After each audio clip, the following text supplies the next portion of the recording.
Bro சின்ன கேள்வி bro, little GK follow பண்றீங்களா? உனக்கு என்ன தம்பி பிரச்சனை? லிட்டில் ஜிகேவே ஃபாலோ பண்றீங்களா? உனக்கு என்ன பிரச்சனை? இது நம்மளோட டம்மி பீஸாவுல இருக்கு. அப்ப கேம் இங்க இருந்தே ஆரம்பிச்சிட வேண்டியதான். நான் குறிப்பிட்ட கம்யூனிஸ்ட் தோழர்களை பத்தி பேசினேன், அதிமுக தோழர்களை பத்தி பேசினேன். நான் திமுக பத்தி பேசவே இல்லை. எங்கே பானர்ஜியை காணோம்? என்ன தேடுறாங்க? இதான் இங்க இருக்க பார்த்தா திமுகவுடைய எதிர்க்கட்சி என்ன சொல்ல இல்ல என்ன சொல்ல வர்றான்னு தெரியாம நிறுத்துக்கணும். என்ன அர்த்தம்? நீ ஏன்டா பதற? நானே பதறல, நீ ஏன் பதற? இரு காப்போம். என்ன கணக்கு? அங்க 57 பேர் இருக்காங்க.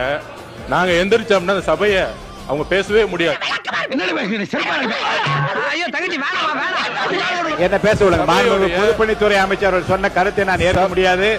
ஒரு மனுஷன் ஒரு தடவை வந்தாச்சுன்னா அப்படியே கப்புனு யூஸ் பண்ணிக்கணும், புரியுதா? நீக்குகிறேன், நீங்க பேசுங்க. யாரும் சொல்லிட்டு நீக்கிட்டு உட்காருங்க உட்காருங்க. ஒரு அமைச்சரே ஐபிஎல் மேட்ச்ல பவுடர் நுணுக்கிட்டு மாத்திரை நுணுக்குன்னு கதை விட்டாரு. திராவிட முன்னேற்ற கழகத்தின் ஆட்சி தான் நடந்தது. அப்போ ஸ்டேடியம் வாசல்ல இருந்து இவங்க எல்லாம் வந்து அந்த மாதிரியான போதை பொருள் வித்தாங்கன்னு சொல்லி ஒத்துக்கிறாங்களா? அப்போ பத்துங்கிறத ஒத்துக்கிறேன். நெக்ஸ்ட் மீட் பண்றேன். விளக்கம் அளித்ததுக்கு அப்புறம் அது மாதிரி தேவையில்லாத விஷயங்களை கருத்துக்களை தெரிவிக்க வேண்டாம் என்றது பேரவை வாயிலாக நான் தெரிவித்துக் கொள்கிறேன்.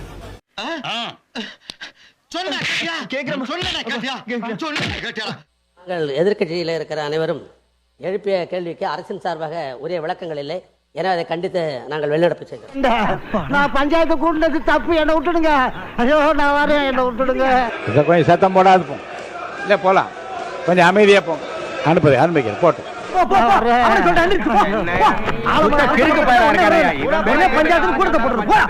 வராமல் ரத்தத்தை வெறியாக சிந்தி வாக்களை சந்தித்து வாக்களை பெற்று வெற்றி பெற்ற பிறகு அவர் வெளியேறினா மாப்பிள இவன் தான் எங்கேயோ செமத்தியா வாங்கியிருக்கான். அந்த கட்சியின் தொண்டர்கள் எப்படி மனம் கொதிக்கும் என்பதை உணர்வுபூர்வமாக சிந்திக்கப்பட வேண்டும். இங்க வந்து வேற உணவு வாங்கின மாதிரி அவுத்துறான். உங்களுக்கு ஓட்டு போடாத காரணமே பட்டா கொடுத்தீர்கள், ஆனால் இடமில்லை என்றுதான் மக்கள் கேட்டுக்கொண்டிருக்கிறார். ஒண்ணு இந்த இருக்கு, இன்னொன்னு எங்க? இன்னொன்னுதாங்க இது.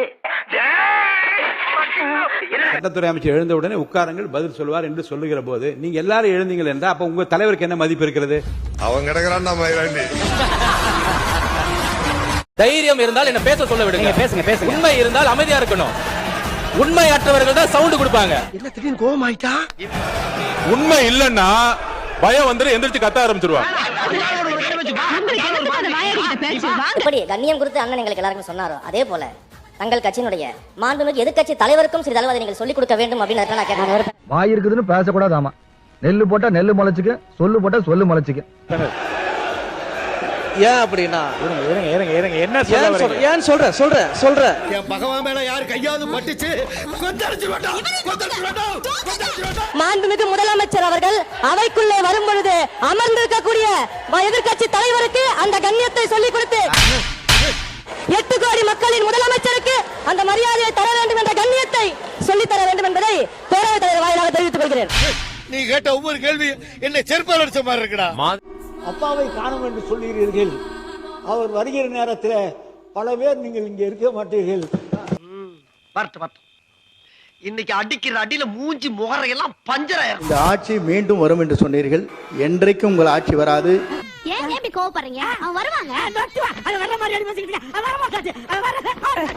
நம்முடைய தமிழக முதலமைச்சர் வெற்றி தளபதி இருக்கும் வரை உங்கள் தலை தூக்க முடியாத தமிழ்நாட்டில்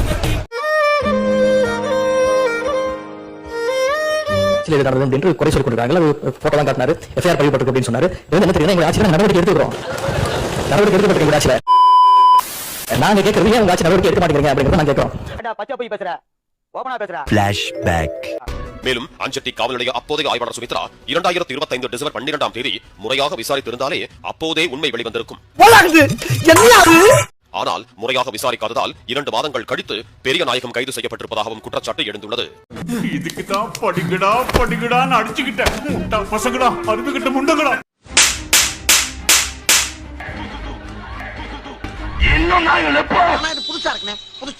புதுசா இருக்கு. எங்கள் மக்கள் எங்களுக்கு ஓட்டு போடலையா கவலையே இல்ல. நீங்க ஓட்டு போட்டு அனுப்புற ஆட்கள்லாம் சட்டமன்றத்தை அப்படியே அறுத்து தள்ளிக்கிட்டு இருக்காங்க. 5032 யாரு? பக்கா மாசு. பெண்ணிக்கு கை பிடிச்சு வளர்ந்தவர். பெண்ணிக்கு திண்ணை பிடிக்கும் போது அவர் வேலை பிடிச்சு நடந்தவர் யாரு? மரிய வில்சன். இன்னும் நாங்கள் நிற்போம். எங்கள் மக்கள் எங்களுக்கு ஓட்டு போடலையா கவலையே இல்ல. ரிஸ்க் எடுக்கிறலாம் எனக்கு ரஸ்க் சாப்பிடுற மாதிரி. ஜெயிச்சா சட்டமன்றத்துல பேசுவோம், தோத்தா மக்கள் மன்றத்துல பேசுவோம், அவ்வளவுதான். அங்க தட்டி விட்டு இங்க பாக்குறேன். நம்மளையே நம்ம மூஞ்ச நம்மளே துப்பிக்க வேண்டியதான். பேசுறாங்க இப்ப நாங்க போய் அந்த சட்டசபையில இப்ப நான் போயிருந்தேன். வச்சுக்கோங்க புடுங்கிருப்பாரு. அப்படியே அப்படியே ஒரே புடுங்க புடுங்கி இங்க நட்டுருப்பாரு. அவங்க எங்க அண்ணனே உள்ள பண்றாங்க. எங்க அண்ணன் உள்ள போறதுக்கே 1000 தடை.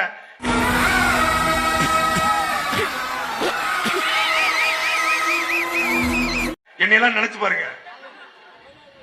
ஆனா ஒரு காலம் வரும், அப்படியே போயிட மாட்டோம்ல, ஒரு காலம் வரும்.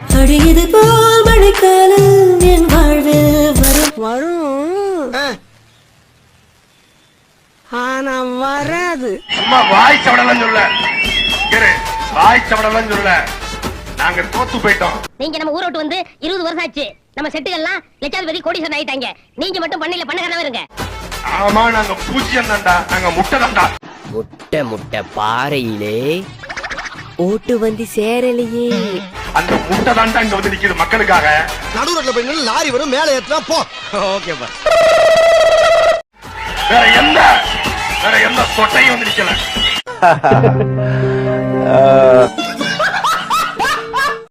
சொல்லிருக்காரு சட்னியை பத்தி பேசுறாங்க, ஆனா கிட்னியை பத்தி பேச மாட்டாங்களேன்னு உங்க மேல குற்றம் சாட்டி வச்சிருக்காரு. போடா பேசும்போது அதை நாம படுத்துறது. குறிப்பா ஜென்சி இளைஞர்கள், இந்த ஜென்சி இளைஞர்களை பார்த்து இந்த அரசு பயப்படுது. பயமா அது கடிச்சிடாத. கிரேட் குரு.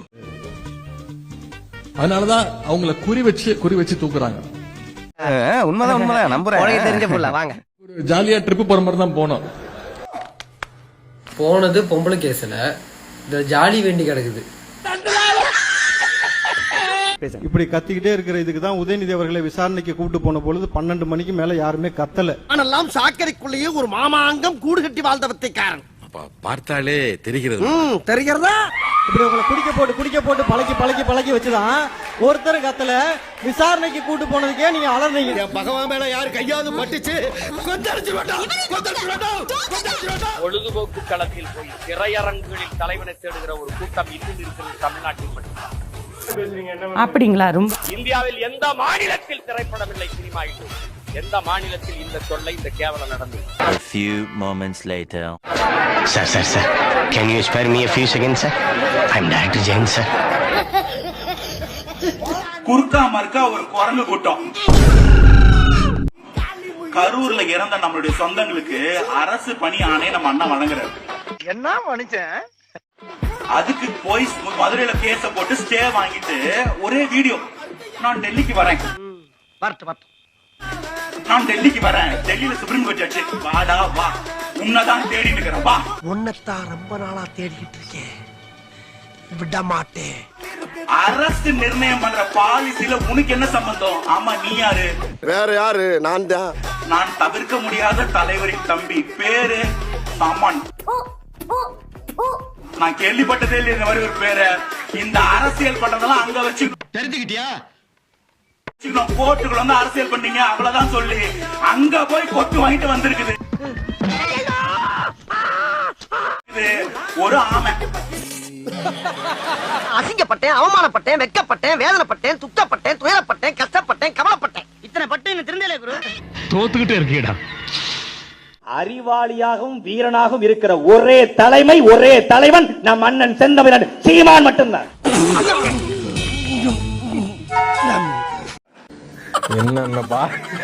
என்னென்ன சொல்றான் பாருங்க.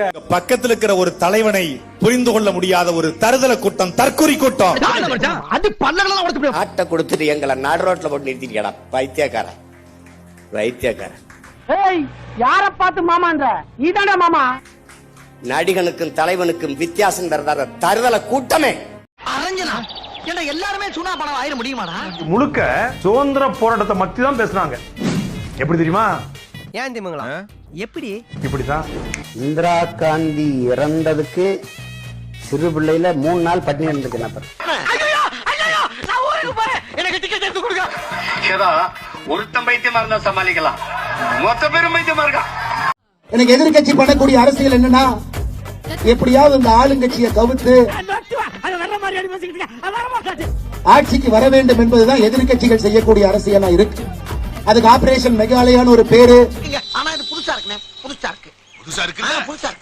புள்ள பிடிக்கிற மாதிரி 10 எம்எல்ஏ புடிச்சிட்டு வாங்க. நாய் பிடிக்கிற வேன் ஒண்ணு வாடகைக்கு எடுக்கிறோம். ஒரு 4 தெருவை 2 பேரும் சேர்ந்து லோலோன்னு சுத்துறோம். அவங்கள சபாநாயகரின் மீது நம்பிக்கையில்லா தீர்மானத்தை கொண்டு போங்க, அதுல ஆட்சியை கவலைங்க ஐயா. நறுக்கா 9 பேரை செலக்ட் பண்ணி தூக்குறோம், ஜெயிக்கிறோம். எதற்கு காலையில வெந்நீரை ஊற்றியது போல எல்லாம் அப்படி சுத்திக்கிட்டே இருக்கிறீங்க.